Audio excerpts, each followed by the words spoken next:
Sa isang mainit na hapon, habang ang mga alon ng init mula sa araw ay sumasayaw sa kalsada, isang lalaki ang naglalakad sa harap ng isang modernong opisina ng isang Japanese logistics company. Si Heath, isang electrical engineer, ay may hawak na malaking blueprint ng isang proyekto. Ang kanyang mga mata ay tila laging nakatutok sa mga detalye, hindi kayang humarap sa ibang tao, ngunit may kakaibang karisma na hindi maikakaila. Puti ang kanyang polo, at ang pang-ibaba ay simple lang na mga slacks, pero sa kabila ng kababaang loob sa kanyang pananamit, mayroong karisma sa kanyang hitsura, misteryosong gwapo. Habang naglalakad siya, natanaw niya ang isang babae na papalapit mula sa kabilang kanto. Si Dina, ang matangkad at eleganteng babae na kilala sa buong kumpanya. Makintab ang kanyang itim na buhok na umaabot hanggang balikat, at ang mga mata niyang mistulang nakakakita ng kabuuan ng mundo. Sa bawat hakbang, ang kanyang damit, isang fit na itim na dress na may eleganteng design, ay tila sumasayaw sa hangin na para bang siya ang hari ng lungsod. Hindi maiwasang mapansin ng mga tao si Dina. Bawat hakbang niya ay may kasabay na pag-ikot ng ulo ng mga kalalakihan, ngunit siya ay hindi nagmamadali, tila walang pakialam sa lahat ng mga mata na nakatutok sa kanya. Ngunit sa isang saglit, nang magtama ang kanilang mga mata, parang ang oras ay tumigil. Si Heath, na sanay na magtago sa likod ng kanyang mahinhing personalidad, ay nakaramdam ng kakaibang kabog sa kanyang dibdib. Hindi siya sanay na makipag-eye contact sa isang babae, at lalo na kay Dina. "Uy, Heath," isang tinig ang pumukaw sa kanyang isip. Si Tom, ang katrabaho ni Heath, ang tumawag sa kanya at nagbigay ng pagkakataon upang magtago sa likod ng kanyang pagkahiya. Ngunit sa kabila ng lahat, si Dina ay tila hindi makaalis sa kanyang posisyon. Hindi niya alam, ngunit isang pahiwatig ng paghanga ang naramdaman ni Dina mula kay Heath. Si Dina ay tumigil saglit, iniisip kung anong nangyari sa kanya. Minsan na siyang naglalakad sa kahabaan ng kalsadang iyon, ngunit ngayon lang siya nakaramdam ng ganitong kakaibang enerhiya mula sa isang lalaki. Bakit parang may koneksyon sa pagitan nila? Sabay silang naglakad, ang bawat hakbang na tinatahak ay tila naglalapit sa kanilang mundo. Wala silang kaalam-alam na ang kanilang buhay ay magtatagpo sa isang hindi inaasahang paraan. Hindi nakaligtas si Heath sa mga mata ni Dina. Habang naglalakad siya patungo sa opisina, ang mga hakbang ni Dina ay sumunod sa kanyang isipan at ang kanyang puso ay mabilis na tumibok. Lahat ng nararamdaman niya ay hindi niya maipaliwanag, pero sa kabila ng lahat ng ito, hindi niya magawang lumapit. Sa tuwing tumitingin siya kay Dina, nararamdaman niyang parang mailiwanag na sumasalubong sa kanya, ngunit natatakot siyang mapansin. Puno ng kaba, pinipilit niyang itago ang nararamdaman at mag-focus na lang sa trabaho. Si Dina, sa kabilang banda, ay patuloy na nag-iisip. Anong meron kay Heath na nagpaparamdam ng kakaibang damdamin sa kanya? Alam niyang hindi siya mabilis magkaguston sa isang tao. Nasanay siyang magtrabaho ng maayos at maligaya, ngunit may ibang pakiramdam siya ngayong araw. Hindi niya maikakaila na si Heath ay may taglay na misteryo. Hindi ito tulad ng ibang lalaki na may kumpiyansa sa sarili. Si Heath ay may kahinahunan na nakakaakit ng atensyon nang hindi ito sadya. Isang araw, oras ng lunch break, si Dina ay naglakad palabas ng opisina, tinutok ang mata sa cellphone upang mag-check ng email. Sa kanyang paglalakad, hindi niya napansin na si Heath ay papunta na rin sa isang kapehan sa tabi ng building. Ang isang malakas na tunog ng isang aksidenteng pagbangga ng kanilang mga katawan ay gumising sa kanilang mga isipan. Sorry, ang gulat na sabi ni Dina, sabay hawak sa kanyang dibdib. "Hindi kita nakita, Heath." Okay lang," sagot ni Heath, nahulog ang kanyang hawak na papel at mabilis na yumuko upang pulutin ito. "Oh wait, let me help you with that." Nagkamot siya ng ulo at iniiwasang matamaan ang tingin ni Dina. Si Dina naman, kahit may konting hiya, ay nagpakita ng isang matamis na ngiti, napansin niyang may kakulangan sa self-confidence si Heath, kaya't naisip niyang ito lang ang pagkakataon upang makausap ito. "Okay lang, Heath. Nasanay na akong maglakad na hindi tinitingnan ang paligid ko." Tumawa siya ng mahina. "Pero siguro, pwede mo na akong samahan magkape. Ako na ang mag-trade." Nagulat si Heath sa sinabi ni Dina at hindi siya makapaniwala. Si Dina na kilala sa pagiging isang sophisticated at matalino ay inimbita siya. "Okay. Kung okay lang sa iyo," sagot ni Heath, tila may kaba sa kanyang tinig. Habang papunta sila sa coffee shop, hindi maiwasan ni Dina na sulyapan si Heath. May kakaibang mga tingin ang lalaki, misteryoso, ngunit puno ng magaan na emosyon na tila may pinagmumulan. Sinubukan ni Dina na pag-usapan ang trabaho para mawala ang ilangan sa pagitan nila. Habang si Hit ay mga simpleng sagot lamang ang nasasabi dahil hindi siya sanay makipag-usap sa mga kababaihan, lalo na sa mga katulad ni Dina. Sa totoo lang, Dina, pagsisimula ni Hit, hindi ako sanay makipag-usap sa mga ganitong klaseng tao. Hindi ko ibig sabihin na hindi kita kayang makasama. Nahihirapan lang ako makipag-communicate. Si Dina ay napatingin sa kanya, medyo naguguluhan, ngunit may ngiti sa kanyang labi. Bakit naman? Ang mga mata ni Hit ay hindi makatingin ng diretsyo at nag-iisip ng sagot. Nais niyang sabihin kay Dina na may pagtingin siya para dito, ngunit hindi niya masabi. Hinayaan na lamang niyang magpatuloy ang kanilang pag-uusap tungkol sa mga gawaing may kaugnayan sa kanilang trabaho. Habang lumilipas ang mga araw, hindi maikakaila ni Hit at Dina na may kakaibang koneksyon sa pagitan nila. Sa kabila ng pagiging mailap ni Hit, sinikap ni Dina na maging mas malapit dito. Hindi niya maipaliwanag kung bakit, ngunit mayroong misteryo sa katauhan ni Hit na nag-udyok sa kanya upang alamin ang lalim ng personalidad nito. Isang hapon, habang abala si Dina sa pag-review ng logistics report sa opisina, biglang nag-ring ang telepono niya. Dina, nasa lobby si Engineer Hit. Mukhang naghahanap ng meeting room, sabi ng receptionist. Nagulat si Dina. Bakit kaya nasa opisina si Hit? Hindi naman siya kabilang sa mga regular na consultant ng kumpanya. Mabilis siyang tumayo at bumaba sa lobby. Pagdating niya, nakita niyang abala si Hit sa pakikipag-usap sa receptionist, hawak-hawak ang isang folder. Lalong tumingkad ang kanyang pagkagwapo sa simpleng polo shirt at jeans, pero halatang kinakabahan siya. Hit, tawag ni Dina. Anong ginagawa mo dito? Nagulat si Hit sa presensya ni Dina. Ah, Dina. May kailangan kasi akong ipasa na proposal para sa bagong electrical setup ng warehouse niyo. First time ko dito sa opisina, kaya medyo naligaw ako. Umiti si Dina at inalok siyang tulungan. Sige, samahan na lang kita sa pag-submit ng documents mo. Habang naglalakad sila papunta sa conference room, napansin ni Dina ang tension kay Hit. Halata sa kanyang kilos ang kaba. Kaya naisipan niyang tanungin ito. Hit, kinakabahan ka ba? O baka naman hindi ka pa rin komportableng kausap ako, biro niya. Umiti si Hit, ngunit ang sagot niya ay maihalong katotohanan. Hindi sa ganoon, Dina. Siguro hindi lang ako sanay sa atensyon ng tao. Lalo na kung ikaw. Namula si Dina sa sinabi nito. Hindi niya inaasahan ang pagiging prangka ni Hit.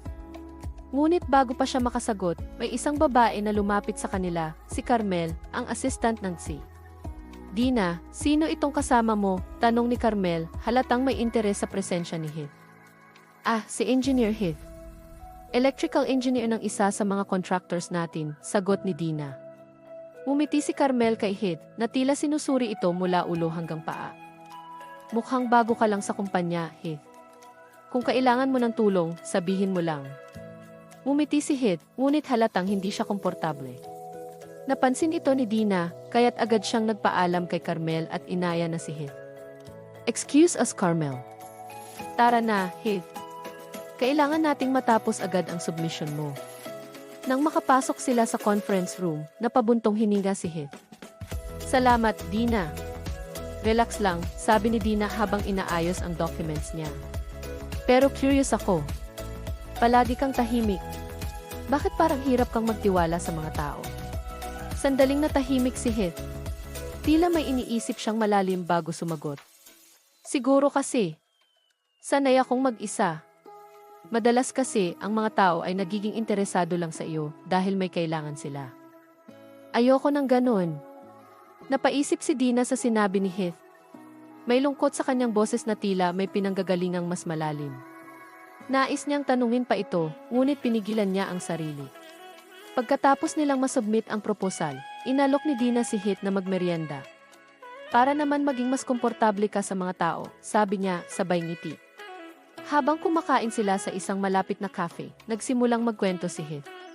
Nasa probinsya ang pamilya ko, simula niya. Ako ang panganay at ako ang tumutulong sa pag-aaral ng mga kapatid ko. Kaya siguro hindi ako sanay magpakasaya, laging trabaho ang nasa isip ko. Pero hindi masama ang magpahinga, Hit, sabi ni Dina. Minsan kailangan mo ring i-enjoy ang buhay. Umiti si Hit, at sa unang pagkakataon, nakita ni Dina ang mas malalim na bahagi ng kanyang pagkatao. Ngunit bago matapos ang kanilang pag-uusap, isang tawag ang natanggap ni Dina. Hello, Dina, boses ng isang lalaki sa kabilang linya. Kailangan na nating pag-usapan ang kasunduan natin.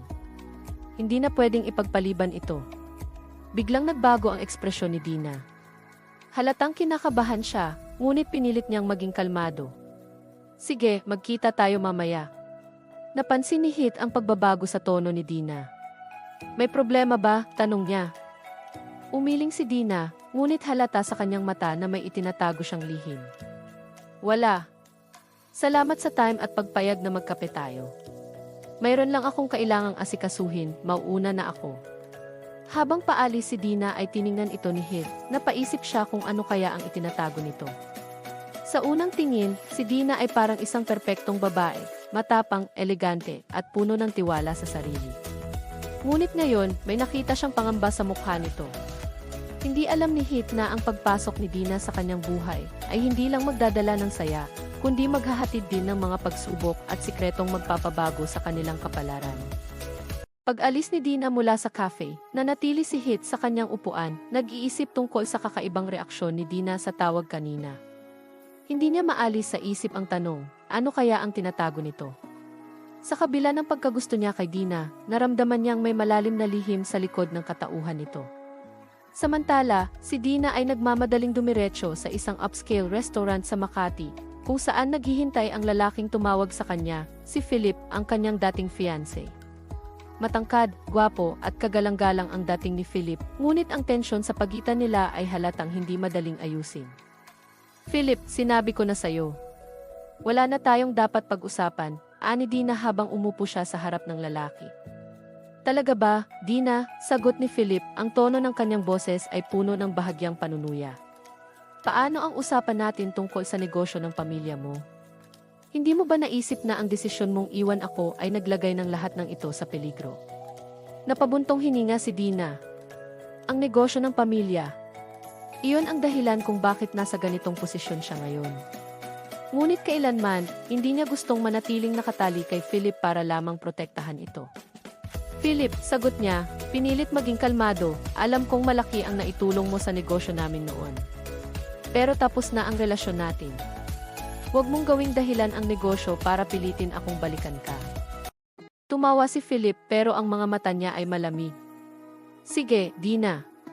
Pero tandaan mo ito, kung magkaproblema sa logistics ng mga kliyente mo, huwag kang magtaka kung bakit. May mga bagay na nasa kontrol ko pa rin. Galit na tumayo si Dina, iniwan ang lalaki sa mesa.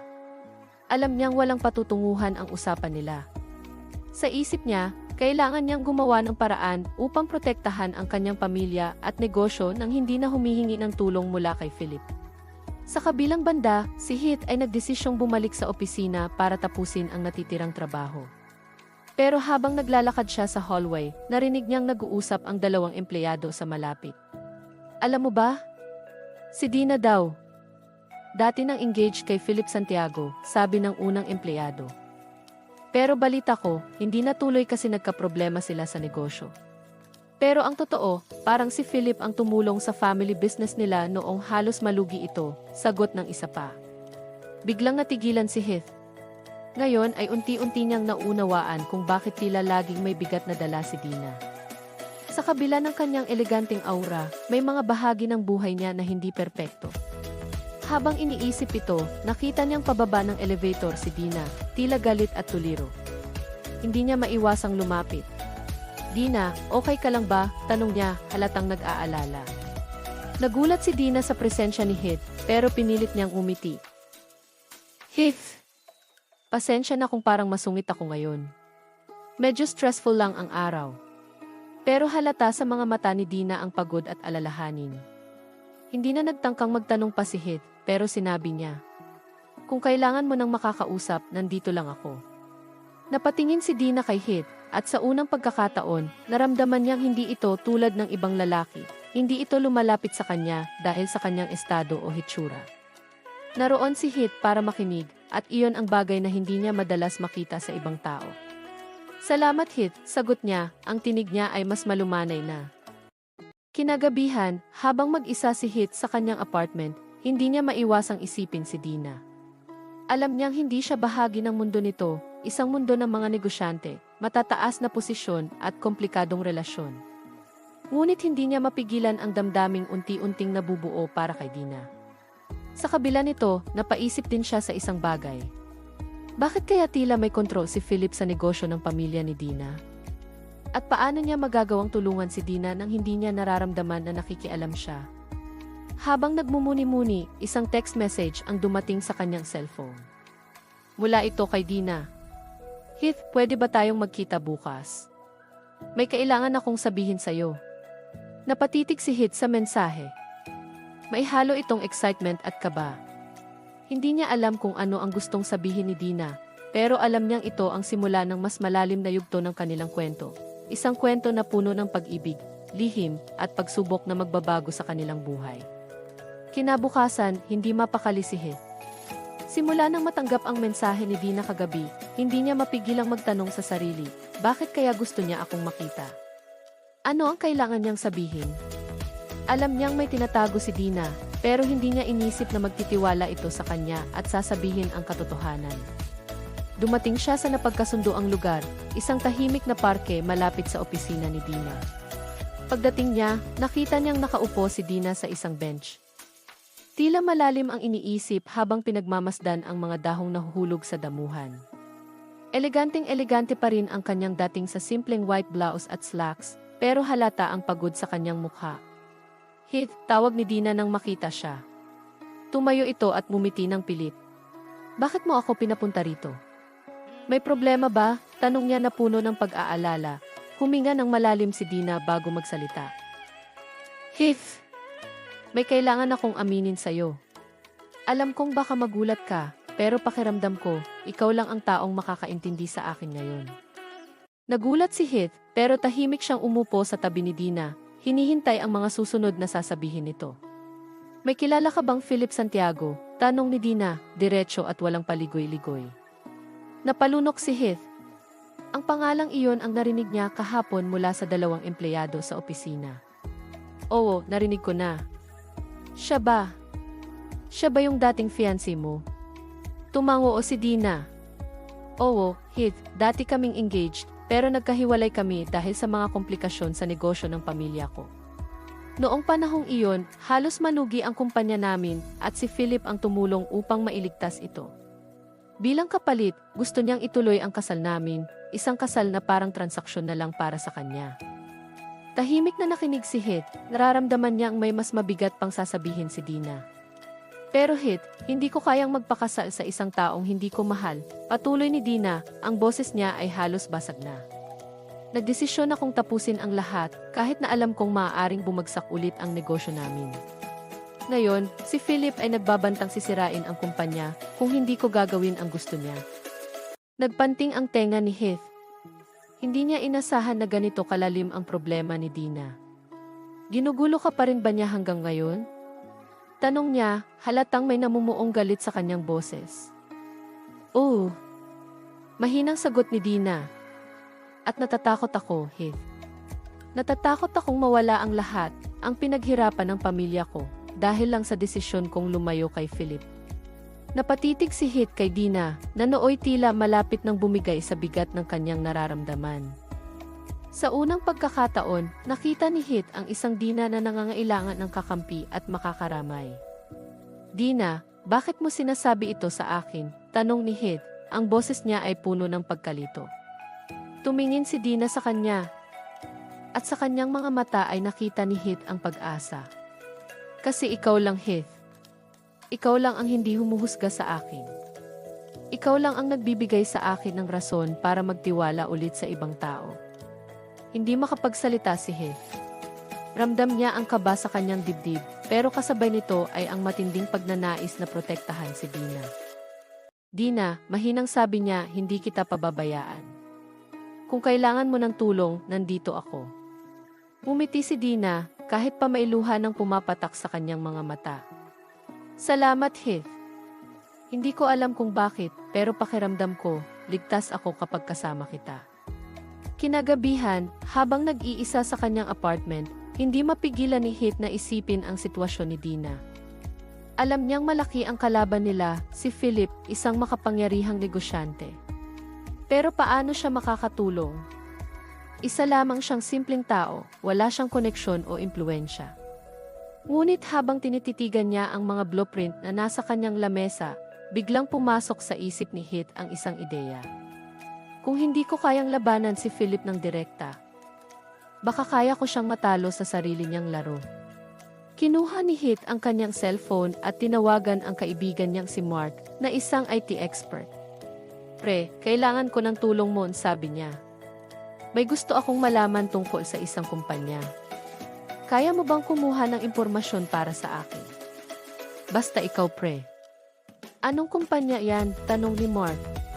Yung kay Philip Santiago, sagot niya, ang boses niya ay puno ng determinasyon. Kailangan kong malaman kung anong baho ang tinatago niya. Sa mga susunod na araw, patuloy na nagkikita sina Heath at Dina na naging daan para mas mapalapit sila sa isa't isa. Sa kabila ng mga problema ni Dina, ramdam niyang mas nagiging magaan ang kanyang mundo sa tuwing kasama si Heath. Pero lingid sa kaalaman ni Dina, palihim na nagtatrabaho si Heath upang alamin ang mga lihim ni Philip. Isang gabi, habang pauwi si Dina mula sa trabaho, isang itim na kotse ang sumusunod sa kanya. Kinabahan siya at mabilis na naglakad. Ngunit bago pa siya makapasok sa kanyang sasakyan, isang boses ang narinig niya. Akala mo ba makakatakas ka sa akin, Dina? Lumingon si Dina at nakita si Philip nakatayo sa tabi ng kanyang sasakyan. Ang mga mata nito ay malamig at puno ng banta. Philip, umalis ka. Wala kang karapatan na guluhin ako, sigaw ni Dina. Ngunit bago pa makalapit si Philip sa kanya, isang boses ang pumailan lang mula sa dilim. Layuan mo siya. Si Heath, nakatayo ito sa tabi ng poste ng ilaw. Ang mga kamao ay nakahanda at ang mukha ay seryoso. Nagulat si Philip pero tumawa ito ng bahagya. At sino ka naman? Ang tagapagligtas niya. Hindi ako tagapagligtas, sagot ni Heath, ang boses niya ay matatag. Pero hindi ko hahayaang guluhin mo pa si Dina. Magsasalita pa sana si Philip, ngunit napansin niyang may mga tao nang nakatingin sa kanila. Hindi pa ito ang tamang oras, naisip niya. Tumalikod siya at sumakay sa kanyang kotse. Pero bago umalis, nagbabala siya kay Heath. Makikialam ka sa buhay ko? Siguraduhin mong kaya mong panindigan yan. Naiwan si Heath at Dina sa parking lot. Pareho nilang alam na ang gabing ito ay simula ng mas malaking laban, isang laban para sa katotohanan, kalayaan, at pag-ibig na unti-unting nabubuo sa pagitan nila.